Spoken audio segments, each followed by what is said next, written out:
On a different note, can you clarify for us what happened with the president's dogs? There's some reports that one of them was involved in a biting incident. Can you clarify exactly what happened? Sure. Champion Major, the President and First Lady's dogs, members of the family, are still getting acclimated and accustomed to their new surroundings and new people. And on Monday, the First Family's younger dog, Major, was surprised by an unfamiliar person and reacted in a way that resulted in a minor injury to the individual, which was handled by the White House Medical Unit with no further treatment needed. It had been previously planned already for the dogs to be cared for by family friends in Delaware during Dr. Biden's travels to military bases this week. She has a 3-day trip this week, and the dogs will return to the White House soon. Go ahead, Sabrina. Thank you, Jen. 2 questions for you. First off, House Democrats are preparing to bring back earmarks as part of an effort to build support for infrastructure legislation. Does President Biden support the return of earmarks, and are there specific restrictions that he would seek to prevent the kind of abuse that has occurred in the past?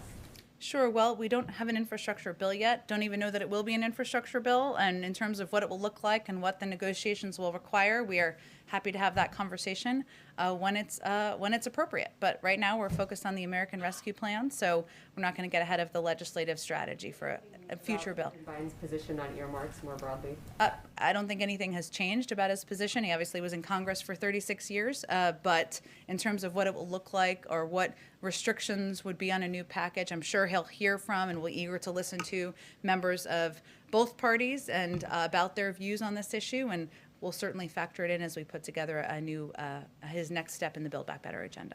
The second question, the Indian government has threatened to jail employees at Facebook and Twitter if they do not comply with the government's data requests or requests that they take down accounts associated with these farmers' protests that have been ongoing for months now. What is the administration's view of a foreign government threatening to jail employees at U.S. companies?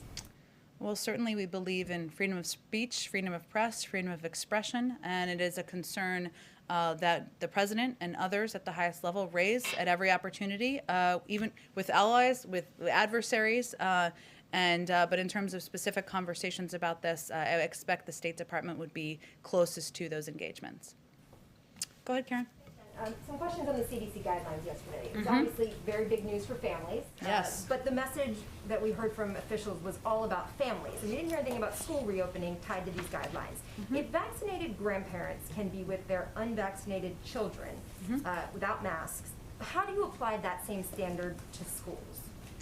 Well, these guidelines were, I don't want to get over my skis here as I am not a doctor, but these guidelines were very specific to what recommendations made for people's homes, right? So, Karen, you and your husband and your kids can, engage with and have dinner with your neighbors when everybody's vaccinated. That is certainly a positive step forward for many, many, many Americans.